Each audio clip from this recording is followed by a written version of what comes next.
Let me bring in Kirsten Haglund. She's a conservative commentator. Rich Benjamin, the author of Searching for Whitopia, a liberal commentator. Zerlina Maxwell is the director of progressive programming for SiriusXM. She also worked for the Hillary Clinton campaign. And Jeff Ballabon is a former member of the Trump for President Advisory Board. So welcome to all of you. Thank you. Thank you. Every time I hear the president address that, I agree with that and I believe in that. Every time he says, no, this is bad, this is bad, this is okay, that's wrong. This is bad, this is wrong. Another tactic is to say there's a media talking point.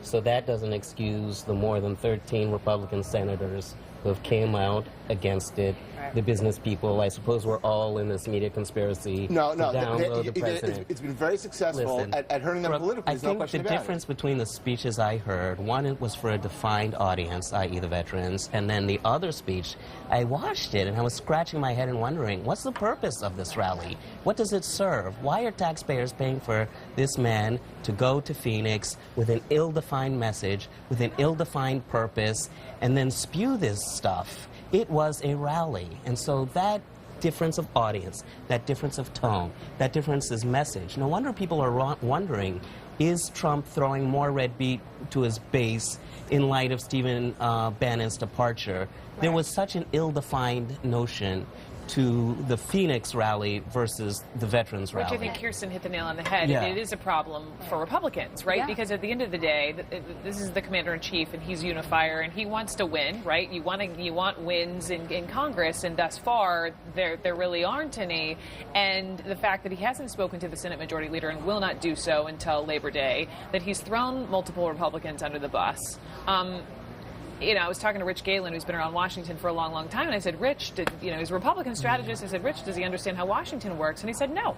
No. Do you agree? Yes, absolutely. I mean, and let's just look at it very logically, right? He's a 70-year-old man, and he's been in show business, entertainment, and real. No, absolutely not. But I'm just saying, as you get older and you get set in your ways, I mean, that's just a normal thing in life, right? It's harder to shift a whole life of building a business, building his brand, and entertainment, and show business, and real estate, and licensing and franchising, to then just totally shift your way of doing life. He grew up creating controversy. That was how he built his brand. And now he has to stay away from controversy.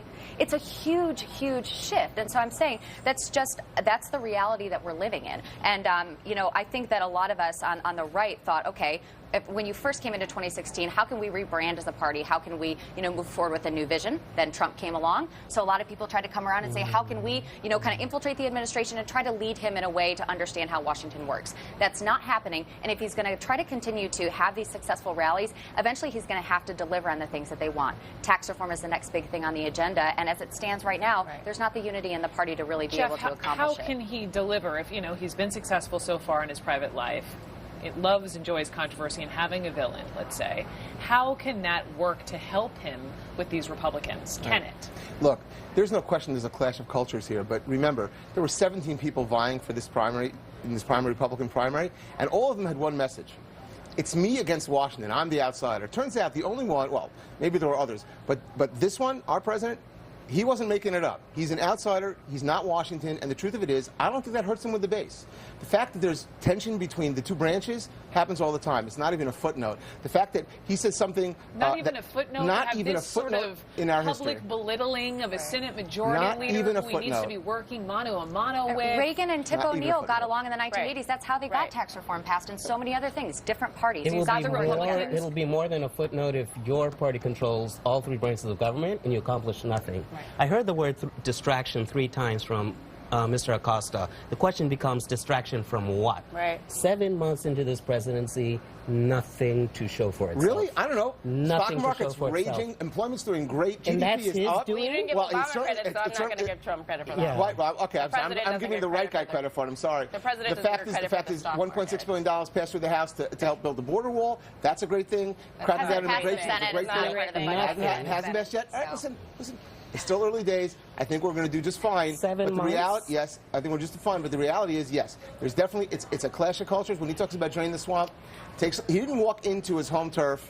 He's walking into a different kind of place, and they're going to have to get used to him. The same way he's getting used to them. They're going to get used to him. But you know what? The fact that he has been successful in all these other endeavors, and it's not just one narrow endeavor. Okay.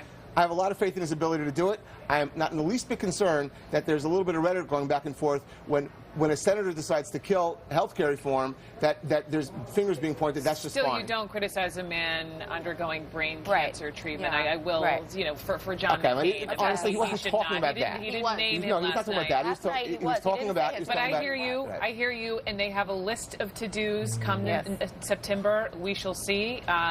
We shall all see. We all want to win. Okay, let me end on that. I want to win too. Thank you all so very much. I appreciate all your different thoughts and voices.